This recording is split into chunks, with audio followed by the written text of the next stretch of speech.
Merry Meet and welcome to Thrilling Thursday here at Ariel's Corner. Today is going to be lesson number 3. Oops, I keep doing that. Lesson number 3 of advancing your craft. Let me fix this. Let me fix this video. It's driving me wacky. Hold on just a moment. Okay. Why can't I do it? Oy vey. Sorry about that. This is going to drive me crazy. Hold on just a second. Almost there. Here we go. We just want a little fire. Just want a little fire. Is that so wrong? Here we go. Fire. Let's do a bonfire. I think that's fun. Okay, that's good. Okay. Phew. Anyway, thank you so much for being here. We are starting lesson number 3 of advancing your craft, and we're going to get started right away because it's a bit of a. These are long lessons, and we do have a premiere. I moved it to 11:15 just in case we go over today, which we will, I'm sure, because this is a long lesson. So I hope that you can join us on our premiere at 11:15, directly following this stream. So thank you so much to the amazing moderators. Today we have the amazing Jennifer and the amazing Diane on YouTube and the amazing I Am Her Eminence on Twitch. And we also have the amazing Dre everywhere. the omnipresent Dre. Thank you so much, moderators, and thank you to everybody for joining us today. Let's get right to it now. If you're in a place where it is safe and appropriate, please close your eyes and begin to take some nice, long, slow, deep, relaxing breaths in through your nose and out through your mouth. With every inhale, feel more light and peace entering your mind and body. With every exhale, feel like you're letting go of all tension from your mind and body. Inhaling peace and exhaling as you let go. We picture ourselves on top of a beautiful mountain in the center of a circular grove of trees.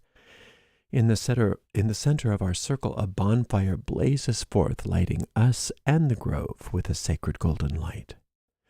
This is the light of perfect love and perfect trust, and it quickly, easily, and efficiently burns away everything that is unlike itself, leaving us safe and serene.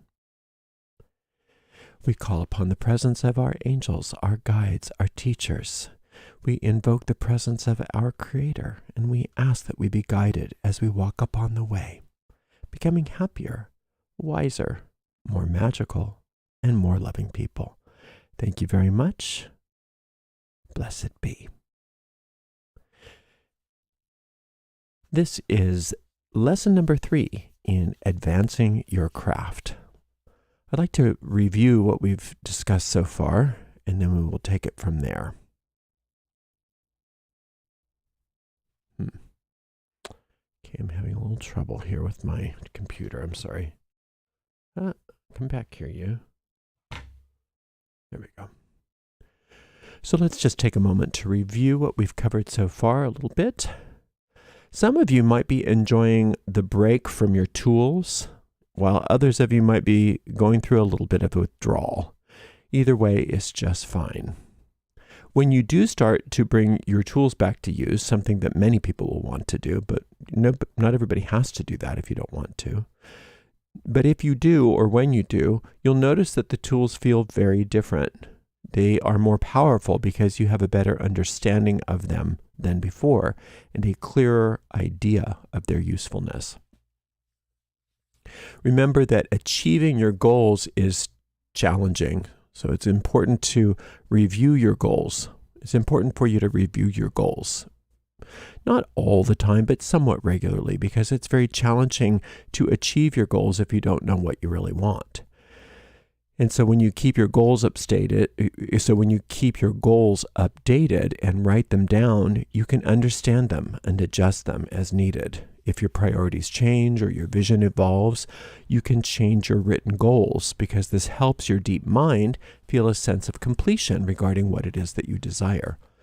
It's important for you to include any new goals that you have and to let go of any old goals that have either been obtained or that you have moved on from.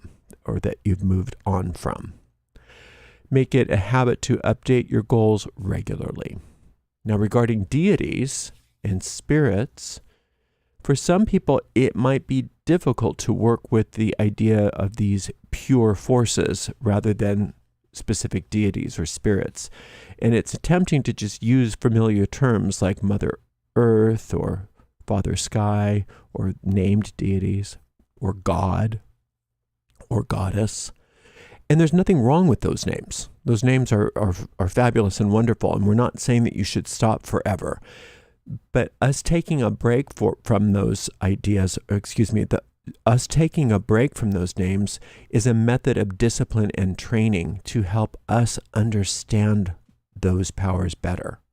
And then when you return to those terms, if you decide to later, they will resonate more deeply with you. One of the biggest benefits of this practice is that it helps us to stop begging or pleading. A lot of us say, oh, well, we claim that we don't beg, we don't plead. Yet, if we're honest with ourselves, we'll recognize that there are times when we do try to bargain with God or with a spirit or with a deity. And that happens because we tend to see them as entities separate from ourselves. And when we make deals or plead for their favor, it reinforces that idea of separation. But when we recognize that the divine is part of our own consciousness, we come to the understanding that there's no need for that. You'll realize that the divine powers never desired for us to supplicate, beg, or plead in the first place. And if you think about it, commanding in this context is a very witchy thing to do, rather than begging. I encourage you to take time to contemplate all these ideas that we cover, reflecting on those various levels of the mind, the idea of these abstract powers, the notion of command, particularly when considering your pyramid powers, and reviewing all the fundamental concepts that we've discussed so far in this course. Each of these concepts holds immense value and is crucial for you to get a deeper and deeper understanding. And so just contemplating these ideas, just taking a little time to think about these ideas is very, very beneficial. It's important to remind ourselves that the deep mind doesn't make decisions. It simply takes our words and actions as requests. If we act or speak cruelly, for instance, our deep mind believes that we want more cruelty. And to the deep mind, the status quo is its domain because it thrives on habits and routines, and that's what makes change difficult. The deep mind tends to keep us in the very reality that we have been teaching it. Magic helps us to rewire these parts of our mind in order to achieve new results and to achieve real change. The deep mind tends to stick to what it knows, and so to work effectively to create change, it's helpful to have a system. For example, in this particular course, you do have a system, and your system is very simple. It's to dedicate time in the morning and the evening, within 2 hours of waking and sleeping, to focus on your spell work. And if you have a consistent routine in doing this, you don't need to spend a lot of time on it. It takes about 10 minutes to move into a trance, speak your intentions out loud, and see your desired outcome on a loop in your mind. And then at night, you go to sleep with a simple phrase that reinforces this desire of yours and imprints it on your deep mind. And we've been working, in addition to all of this, with the concept of abstract powers, which we've been talking about, so I don't know why I said it that way. But we have been working with this concept of abstract powers. And last week, we started to apply the concept of abstract powers as commands. If you think about the New Testament, when it says, ask and it shall be given, knock and it will be answered, seek and you will find, that's the same idea. And in biblical terms, ask means command, but in a polite way. Again, like saying, please pass me the salt.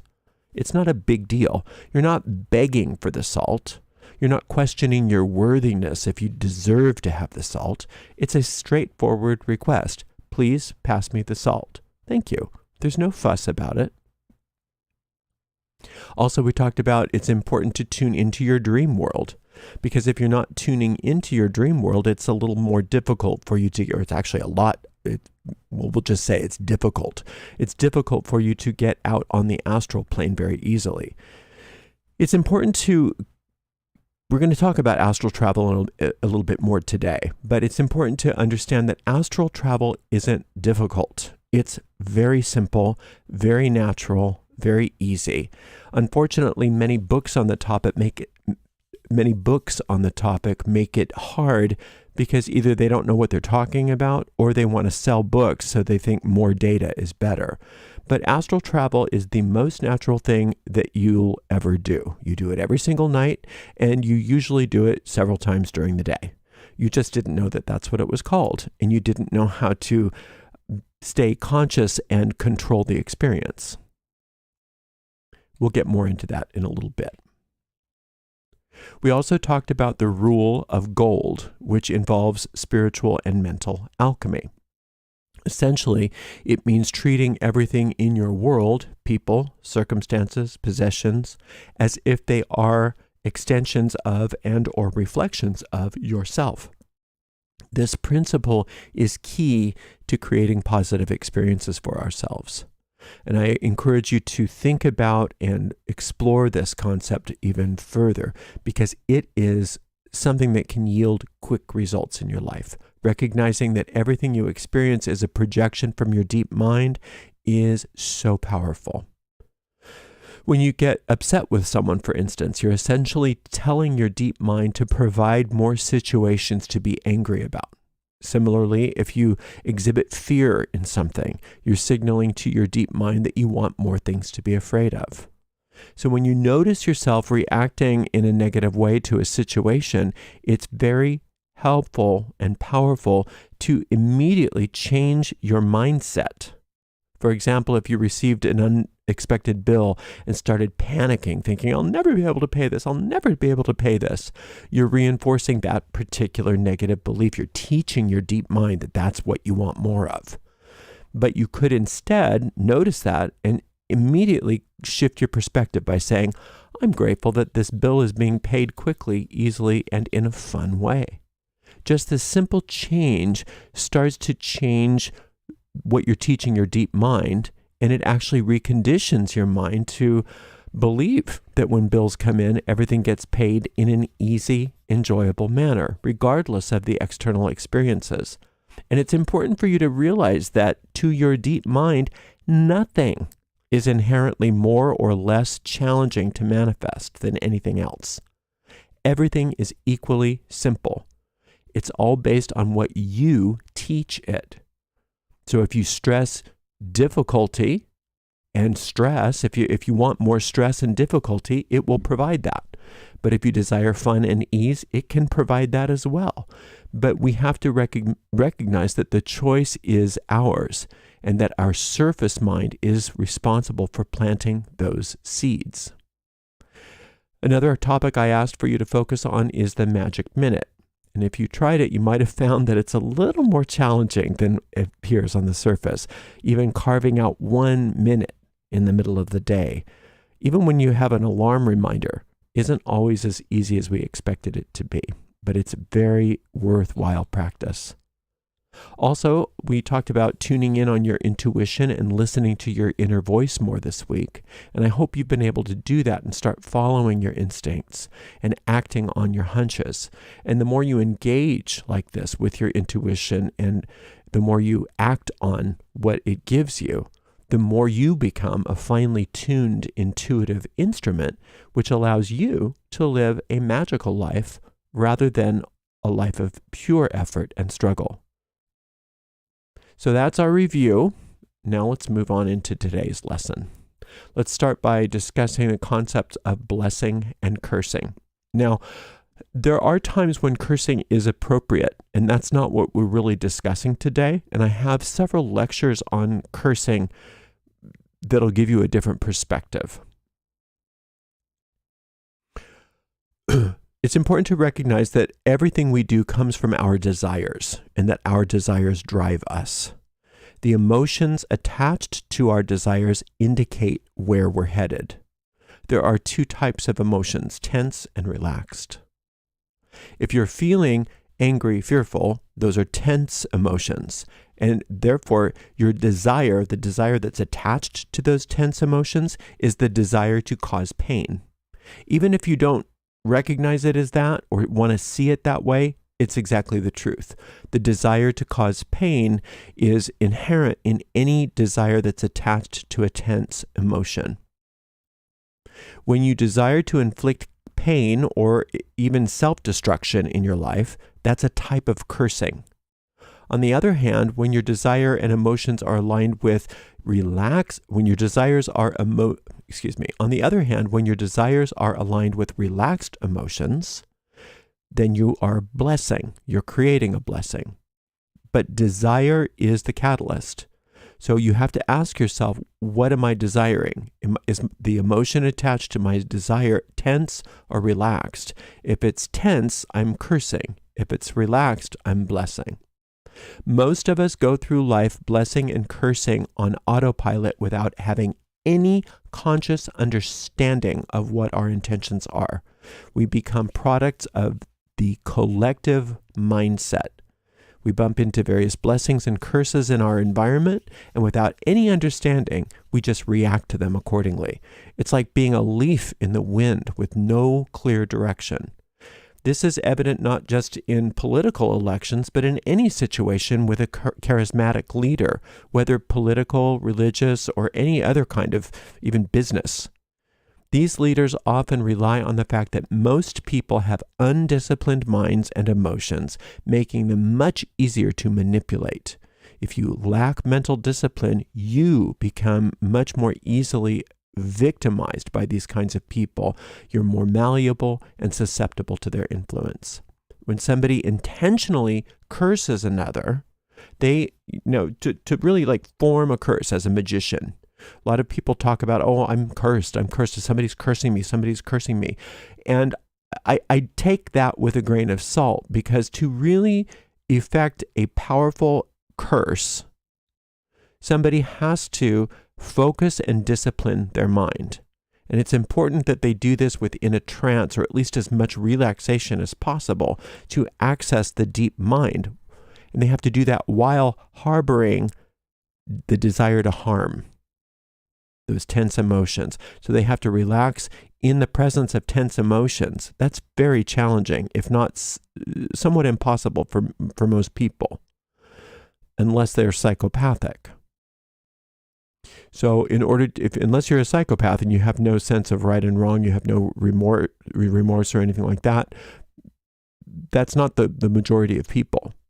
So to effect an effective curse is not as easy as people think it is.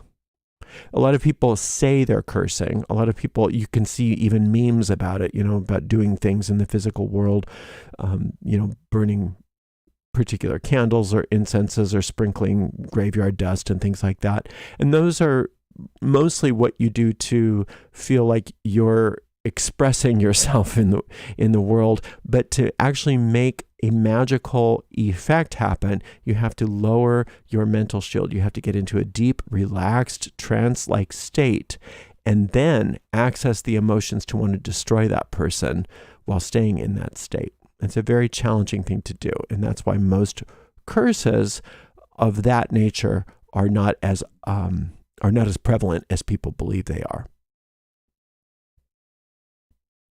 Also, it's important to understand that the superconscious mind does not curse. It's not in its nature.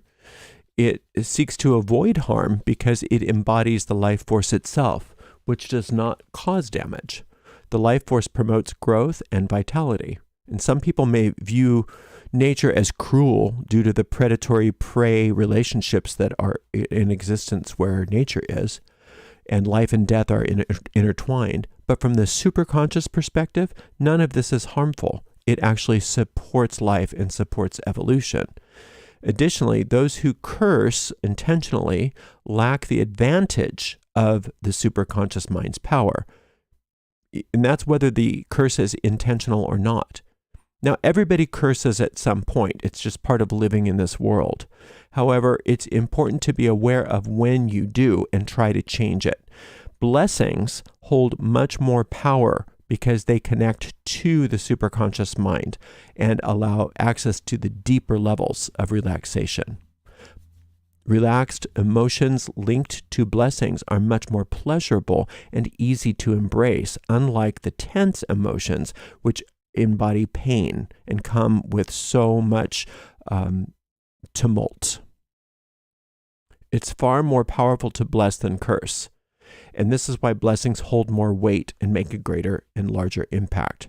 And the good news is that no matter how often you may have intentionally or unintentionally cursed someone or yourself, you can change those circumstances more easily with blessings than you might think. Pay attention to how you react to situations in your life. I'm going to say that again. Pay attention to how you react to situations in your life. Notice the words you say when something negative occurs. Do you find yourself thinking, oh, of course that happened. Why wouldn't it? Or this always happens to me, or nothing good ever happens to me, or those kinds of thoughts. That kind of thinking and reacting creates or reinforces a habit where you expect bad things to happen. And what do you think the deep mind will be manufacturing for you? So when you catch yourself saying phrases like, oh, of course this happened, this always happens to me, you can easily turn that around into a blessing by simply saying, I bless this situation. The phrase, blessed be, is really all that you need in order to transform every curse into a blessing. But you have to understand what you mean when you say blessed be, and you have to mean what you say when you say blessed be. Your deep mind is a loyal servant that seeks to fulfill your beliefs. It seeks to fulfill what you are having faith in. It isn't limited by time or space or distance. I'm going to say that again because I don't like the word beliefs. Your deep mind is a loyal servant that seeks to fulfill your faith, whatever you have faith in. It isn't limited by time or space or distance. So it can reach into all areas of the known and the unknown universe to ensure your reality aligns with your faith. Think of an old-fashioned photograph in the old days, before we had digital photographs. When you developed the film in a darkroom, it showed exactly what was captured on the film. If you didn't like that picture, you needed to take a new one. Similarly, your mind's dark room brings to life what your deep mind has captured. You can't blame the film for showing you the wrong picture, just as you can't blame the ground for producing thorns if that's what you planted instead of plums. To create new outcomes, you must bless your situation, which is akin to planting a new powerful seed. Sometimes when somebody annoys you and you feel angry or irritated, it's important to recognize that feeling and choose to respond differently. When something negative happens, like a ding on your car, bad news in the mail, losing your job, receiving a tough diagnosis from your doctor, of course it's okay to feel upset. Absolutely. But while experiencing those emotions, do your best to remember to bless the situation. This act of blessing can help you to transform your perspective. If you put the tense emotion and then a relaxed emotion beside it, the relaxed emotion always tends to win out. So you don't have to undo or unthink things as much as you have to place something else next to them. If you place the so-called positive or peaceful emotion and peaceful thought next to it, it will tend to take over. Just like we talked about before, when you plant a crop of wheat, it tends to take care of the weeds, so you don't have to weed your wheat field. Remember that your circumstances are influenced by your deep mind, which can be shaped by your own experiences or by the collective mindset of those around you. We very frequently absorb beliefs and thoughts from our own environment. And by choosing to bless our experiences, we can start to distance ourselves from that collective mindset, reducing its impact on our lives. Think of blessing as a type of psychic penicillin that helps to eliminate thoughts and influences from both your mind and the collective around you. And we often think in habitual ways, both individually and collectively. And by blessing our circumstances, emotions, and the people in our lives, we essentially give ourselves a boost, maybe like a B12 shot, to heal what feels unhealthy. Remember that any tense, negative experience starts in the mind before it can manifest in the body, in the finances, or in other areas of our lives. Therefore, it's important that we work from the inside out and start with our minds. We know that we have three aspects of our mind, each which serve different functions, rather than being separate minds. So we don't have three minds, we have one mind with three different functions.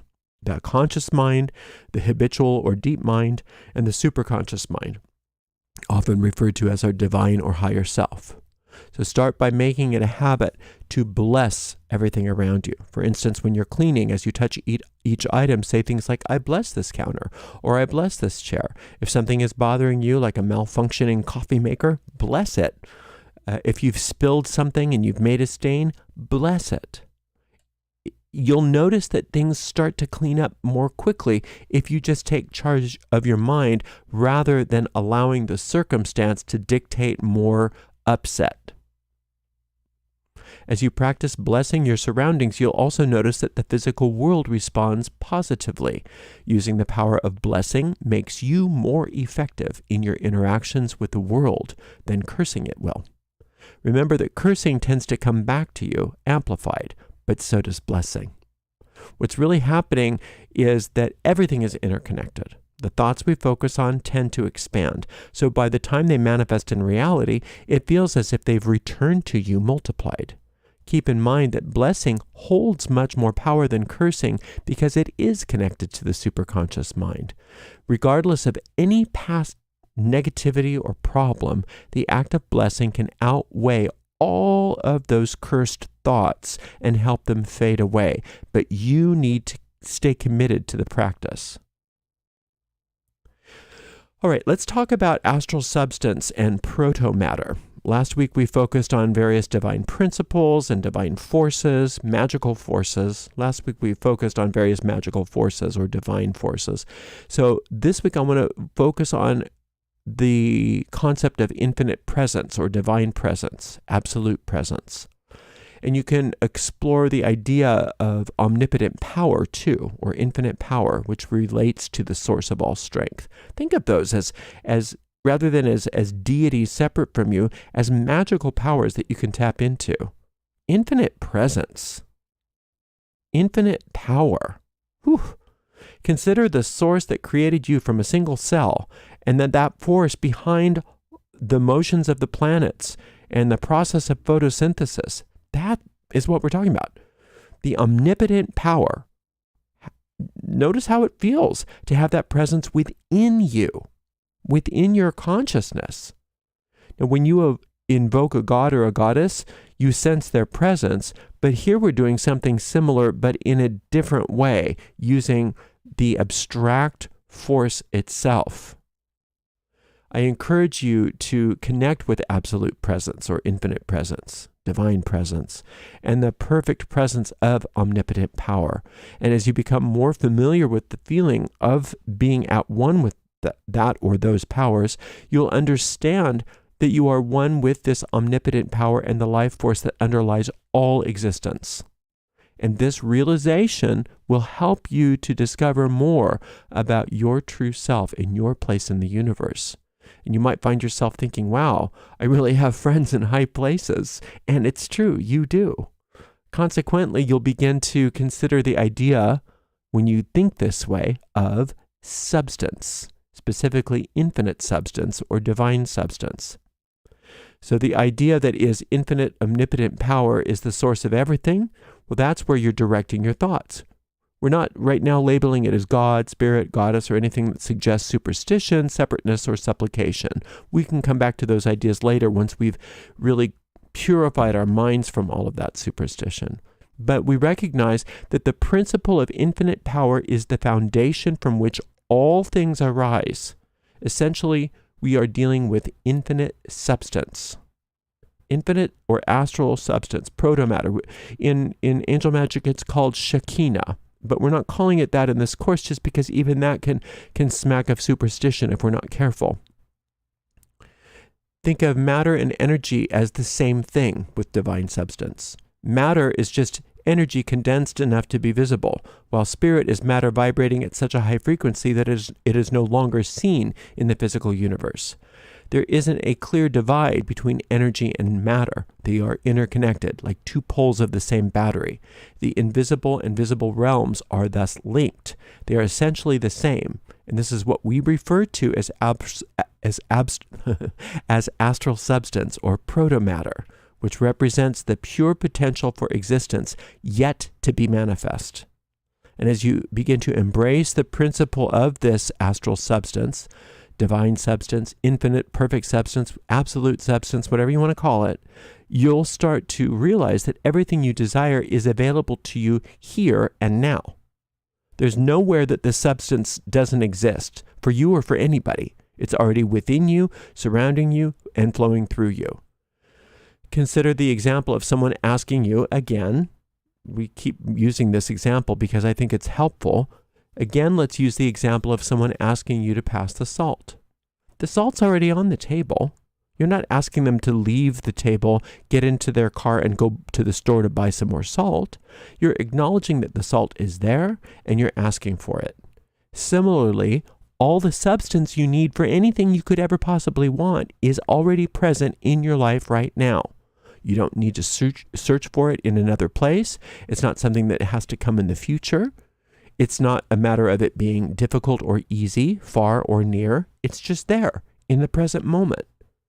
But divine substance doesn't automatically become what you desire because it operates according to law, magical law. You have to actively command it into existence. That's your responsibility. If you don't, the substance will just be shaped by whatever happens to be in the law of averages. Other people, whatever happens to be going on. It's going to be shaped by whatever's giving it the command. And you'll end up following, if you allow yourself to, you'll end up following whatever the group mind dictates. And you'll receive what others want for you instead of what you truly want for yourself. So it's very crucial that you learn how to take charge. If you're conscious of your ability to command, you hold more power than others around you. While they may have the same potential, knowing that the substance is there and under your command means that you can change anything you need to at any moment simply by doing it, simply by commanding it. As a result, you will often be the most powerful person in any setting, unless there's another skilled magician present, in which case both of you could work together effectively. We want everyone to access their power. But for now, you're likely to be the most influential person in the room until you connect with other individuals who are practicing these principles. So you first need to be aware and responsible with the power that you have. So fairy tales are a great source of magical truth and wisdom, especially the really old ones, many of which have unknown origins, some tracing back to Persia, but coming from all over the world. Concepts like pixie dust or magic dust represent this same substance that we're talking about, proto-matter, and it's always available to you. There's nothing new to create in matter. It merely changes form. The more you realize that astral substance is present with you now, the more you'll see that everything you need is available to you now. It doesn't really matter what you want. Everything is as easy as everything else to substance. The key is to identify what you desire, because without a genuine desire to back it up, you won't fulfill the magical law.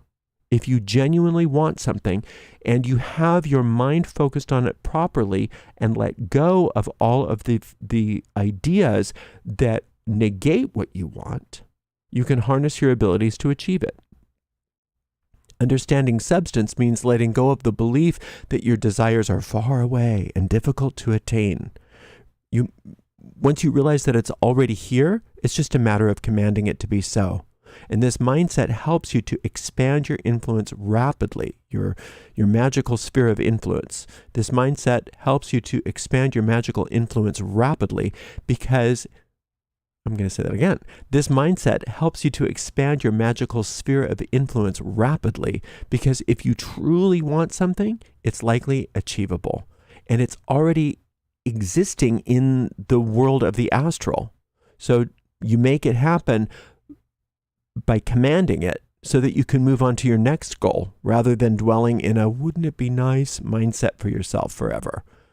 How many times do we get trapped into that? Oh, it would be so great if, it would be so great if. Well, that's a start, but until you're willing to actually command the substance to create that, then you're going to be stuck in that. Wouldn't it be nice for years and years and years? Instead, just create what you want so that you can go on to the next thing.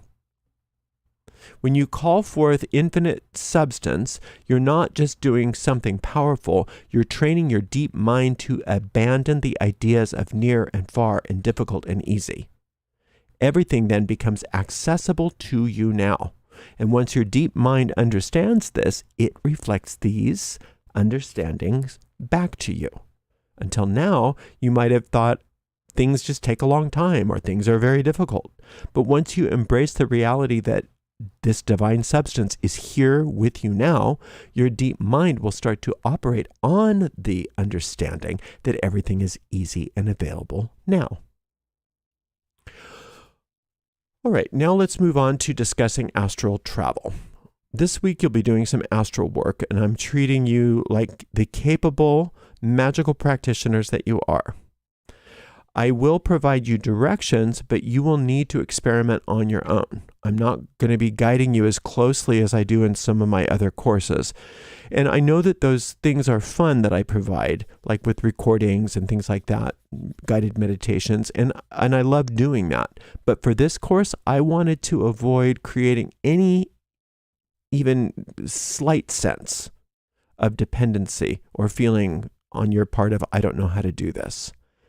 I really want to empower you as an advanced practitioner to take full responsibility for your experiences. So if you face challenges or have questions, of course, reach out to us on the Facebook group or the Discord server. Definitely get the help you need. It's not that you're being abandoned, but I do want you to lead yourself. And I'll explain to you how to do things, and you will be surprised at how good you are at these things. You've been working with your dreams thus far, which helps you to understand that when you sleep, your physical body rests, and that you can explore other realms. And this is what we call the astral plane, those other realms. It's a vast world with many layers, and instead of memorizing all the different levels of the astral, just think of it as a place where your physical body can't access. Your physical body can't access. It's the realm of the mental. It's the realm of the astral. You're going to start practicing moving through the astral plane while keeping your surface mind aware, unlike during sleep. On the astral plane, time, space, and distance don't apply in the same way as in the physical world. You can choose to have these concepts on the astral, but they're not necessary for navigating in that realm. Initially, when working on the astral, you'll probably find yourself... Oh, I'm going to do that again because Discord beeped. Let me close that. Initially, when working on the astral, you may find yourself traveling from point A to point B because it just feels more familiar. However, ultimately, you won't need to travel anywhere. Everything is just a thought away. So if you want to be in a specific place, you just think yourself there. If you need to be at a certain time in the past or the future, you just think yourself there. Many people enjoy exploring the astral, and I encourage you to do the same. Astral travel is a lot of fun. People enjoy it because it feels like flying. And even those who know that they can be somewhere instantly still love the experience of flying and traveling. To make traveling easier, especially when you're just starting out, you might consider using your orb of light as a vehicle. It provides a sense of safety and protection, making you feel like you're in a vehicle rather than just exploring alone and feeling exposed. You could think of Glinda's bubble from The Wizard of Oz. She seemed to enjoy that kind of astral travel too. Using your orb as a vehicle for astral travel is a wonderful idea. And as a beginner especially, and then you might find that you don't need it anymore and decide to abandon the orb on the astral, but you might decide to just keep it. You can experiment You can experiment with different kinds of vehicles. Maybe you want to fly on a broomstick, or just fly through the air in your astral body, or maybe you get sick of flying and you just want to transport to where you want to be. The options are endless, and everything on the astral is merely a thought away. And you can start by just setting aside 15 minutes when you won't be disturbed. You don't need to stay out for long.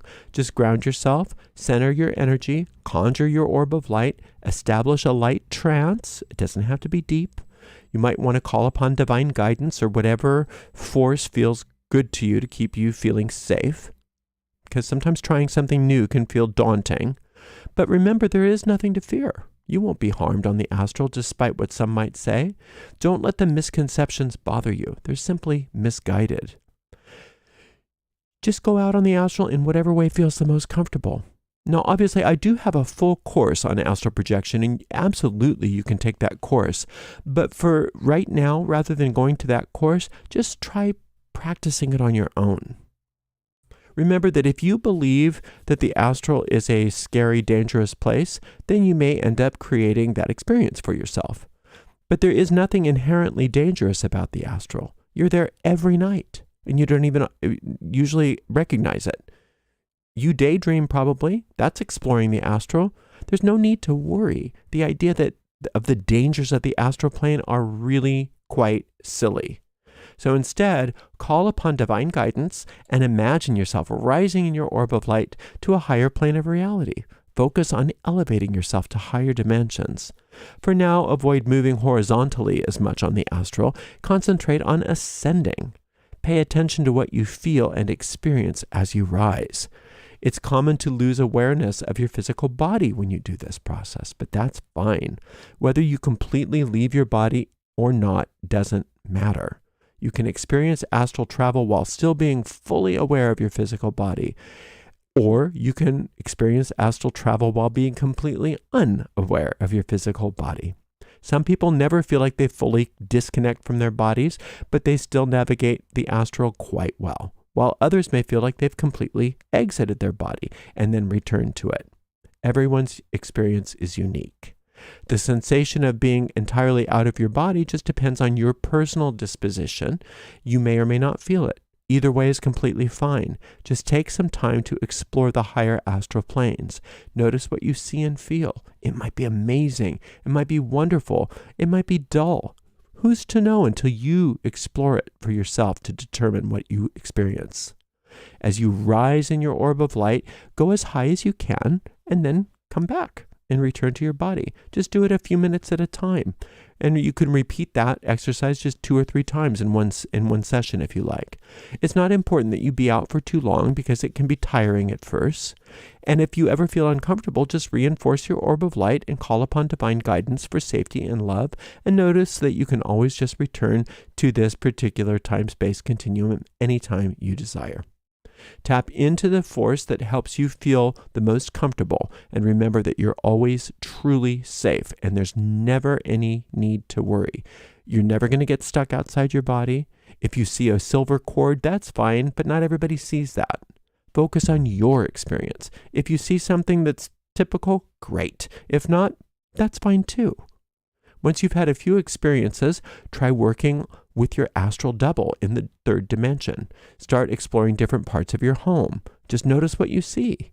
Make it fun. Make it experimental instead of a chore. Check out what's on the counter and see if you observe things, what you observe on the astral matches what's happening on the physical. If it doesn't mean that you weren't on the astral. It just means that you tuned into a different aspect of the astral, not the astral double. Keep practicing keep practicing and exploring to discover this 3rd dimensional part of the astral travel. Once you're comfortable with that, you can use astral travel for all kinds of purposes. It can help you rise into, like we said before, higher states of consciousness, but it can also help you to go check on your kids or your home while you're on vacation. Just avoid spying on others. That's not really cool, as you wouldn't want that. You wouldn't, if there's something that you wouldn't do in your physical body that's an intrusion, don't do it in your astral body either. But if you want to take a trip, you could take an astral trip.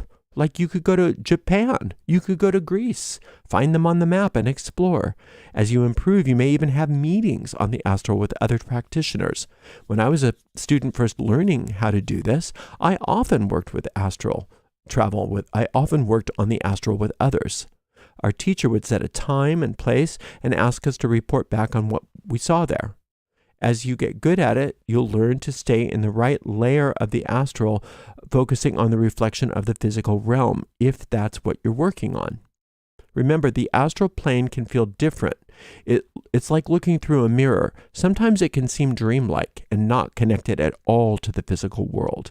And as you enhance your skills, pay attention to how it feels to stay in the astral double in the third dimension compared to the other frequencies of the astral, which will feel very different. You just have to do it. It's the only way to get better at it, by taking action. You don't have to wait to explore the astral plane. You don't have to listen to the so-called experts about what the astral plane is or isn't. You can find out for yourself. The best part of the astral world is that you can use it for practical magic. Remember, the astral plane allows you to visit different areas that can mirror our third dimension. And so you can access this at different times, going into the past or exploring various possible futures. In the astral, there is no strict past, present, or future. Everything happens simultaneously. This means that you can encounter many different futures or even past events. When you explore the past, you'll likely revisit it as you remember it. If you travel to a specific event in the past, you can engage in healing and forgiveness there if it's necessary. And you can reconsider decisions you made regarding those experiences, which can significantly impact your present. For example, if you experienced abuse as a child, you could journey back to those moments in the astral, offer a blessing, and observe how that blessing transforms the past experience. This in turn can change your current experience as well. Whether or not it actually alters the past itself is debatable, but it's important to note that history is subjective. Everyone has their own version of what happened. So yes, you have the power to change your past and your future.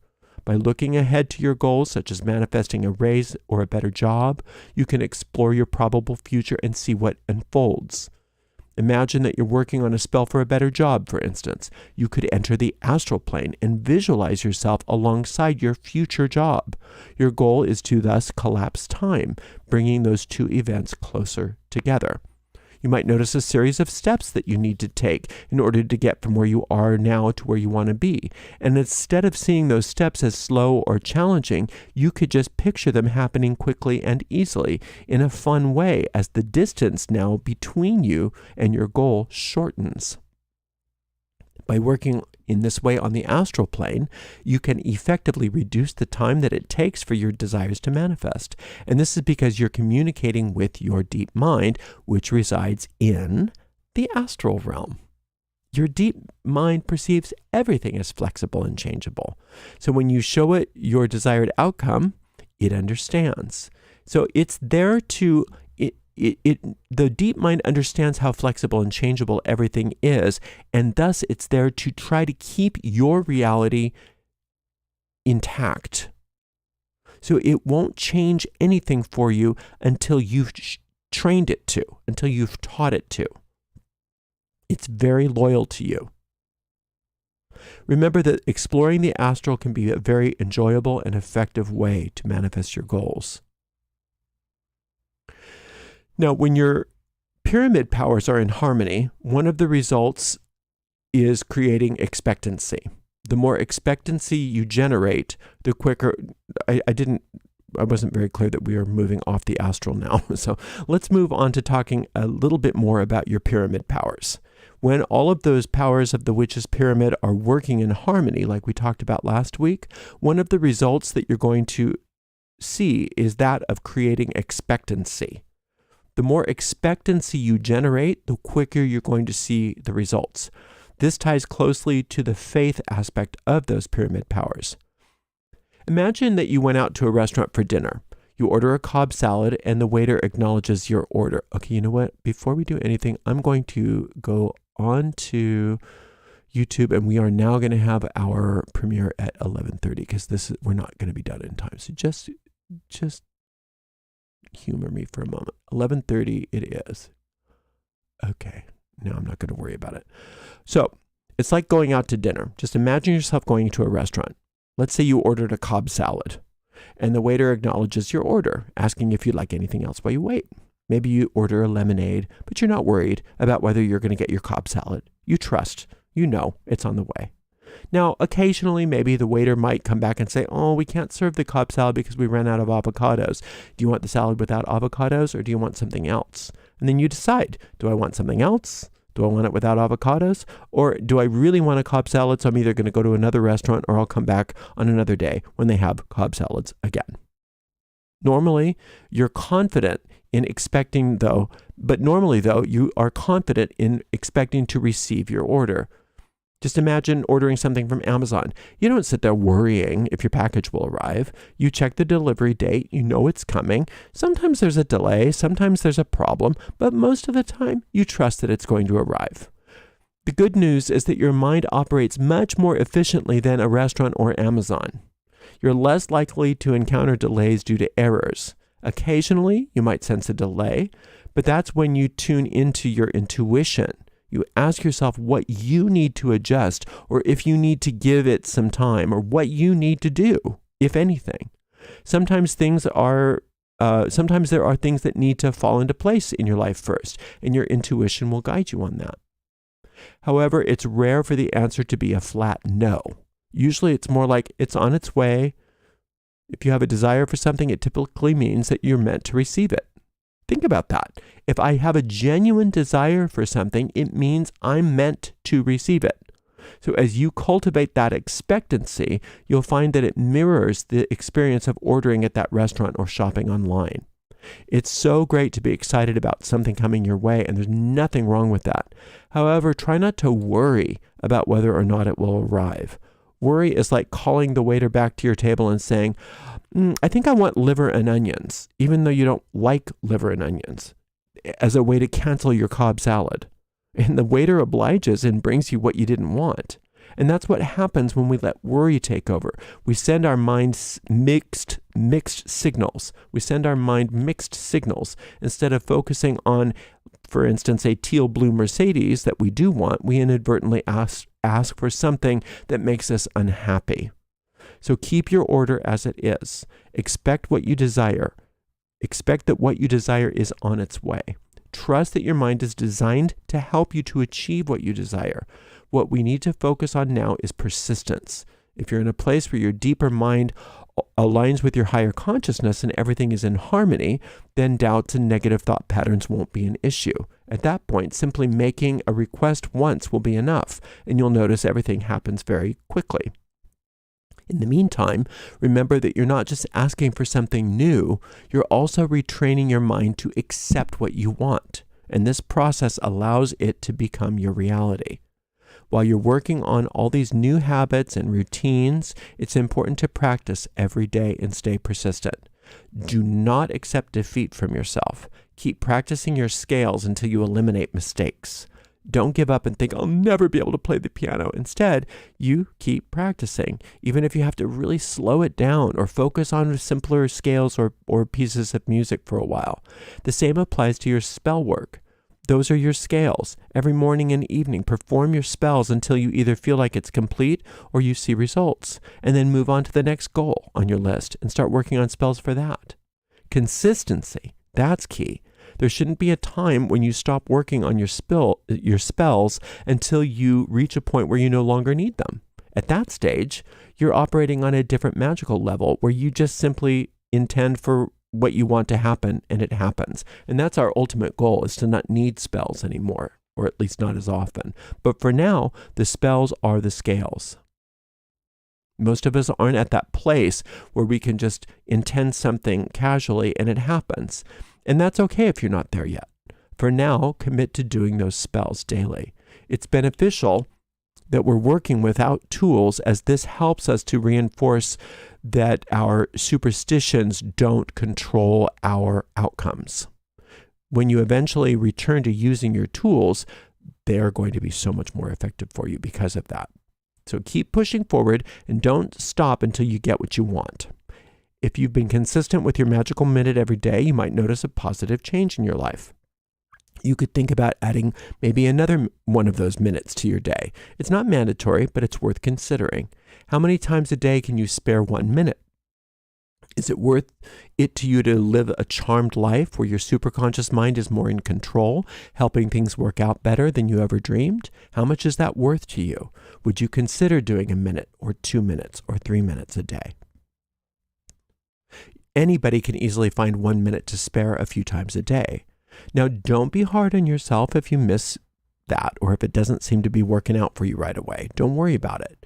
But do think about adding 1 minute here and 1 minute there. We discussed last week how the superconscious mind can enter into the deep mind and do the reconditioning for you. Consider the religious symbolism found in every world religion. For example, Osiris, the sun god, descends. Persephone goes into the underworld. Dionysus goes down.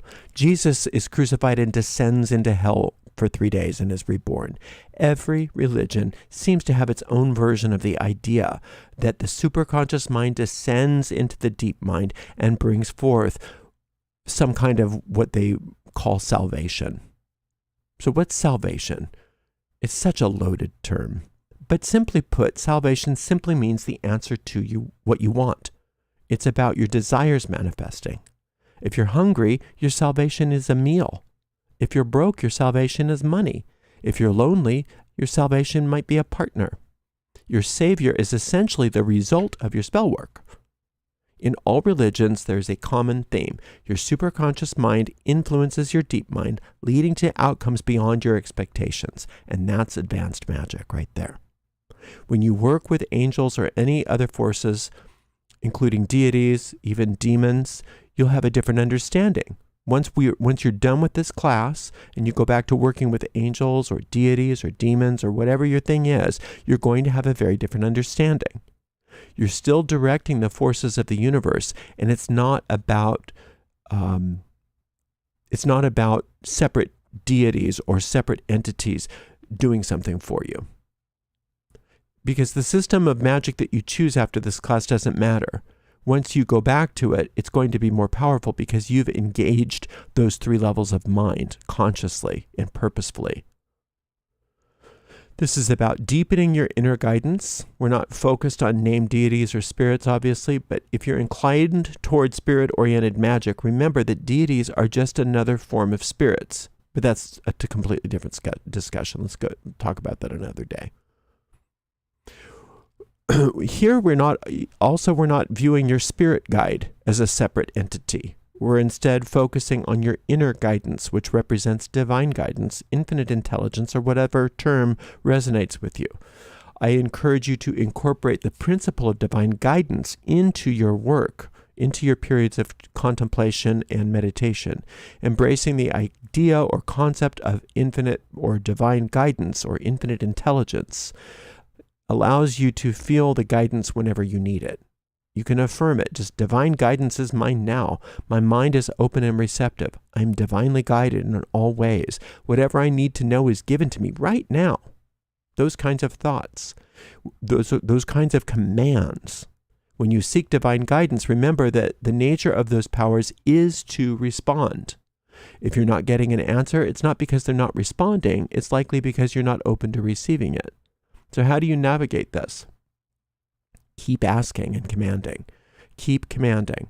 In this context, asking and commanding mean the same thing. Instead of trying to solve the problem with your limited surface mind, call on whatever force resonates with you. Divine guidance, perfect guidance, whatever, before going to sleep. Tell your deep mind, divine guidance is mine, and hand your problem or your question over to that force. Let your deep mind know that you are open and receptive to the answer, just as surely as the sun rises each morning. You don't need to use any exact words, but when you wake up, pay attention to either what the dreams were that you remember or the thoughts that you're thinking as you wake up. Very frequently, the answer is clear as day, and sometimes not so clear. And if it's not clear right away, it often will just pop up into your mind a little bit later on during the day when you're not actively thinking about it. You know how sometimes you forget a person's name and it just comes to you out of nowhere? The same thing happens with this answer to your question or dilemma. Your deep mind might also present a clear sign or what we might call omen, like a phrase on a billboard, a bumper sticker, even somebody hands you a book or says something to you and it's obviously the answer to your question. You have the right to command clear, straightforward answers that require little interpretation. Be very clear on that. That's up to you. Set your intention for literal responses to your questions or problems. Sometimes issues resolve themselves without you needing to think about them again, which is very satisfying. But sometimes you need to have some sort of action, and it will be shown to you. So remember to be consistent and persistent. Do not accept no for an answer, because most often the only barrier is in your own mind. Okay, so for this week, your homework is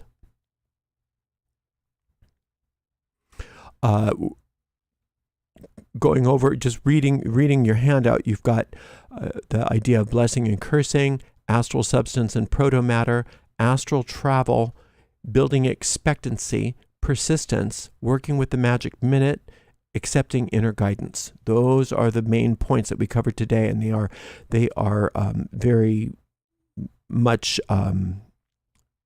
substantially condensed in your handout. So work with those concepts, just continue your daily work, and then start to work on the astral if you can find a little time to do that. So you want to spend some time considering these things.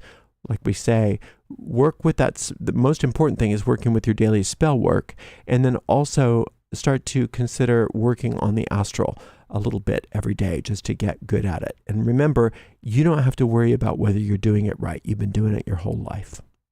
Thank you so much for spending a little time with me today. I so appreciate you. We'll be back next week for Lesson 4. Until then, blessed be.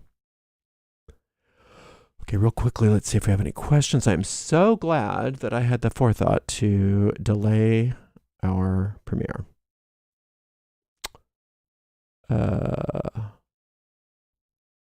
Okay, sometimes during meditation, I feel a shift as if I'm an inch above my physical form. Is this also my astral body? Should I try to separate? You don't have to try, but if you decide that you want to, you can. You can lift up and move up out of your body if you want to. Absolutely, you can.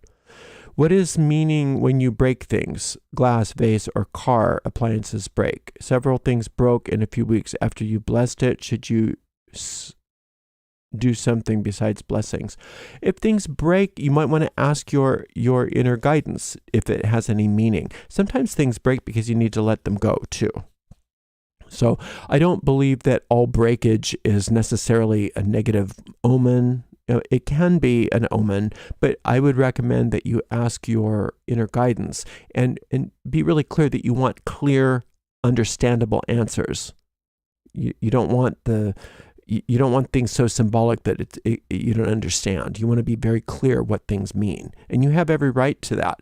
But if your deep mind is conditioned that you don't understand everything, or that omens are not easy to understand or whatever, then it's going to show you something confused. So you have to command it. And remember, command is very relaxed. When you don't get all worked up when you do a command, you just relax it. Just please pass me the salt. Please give me my answers in a very easily understandable format.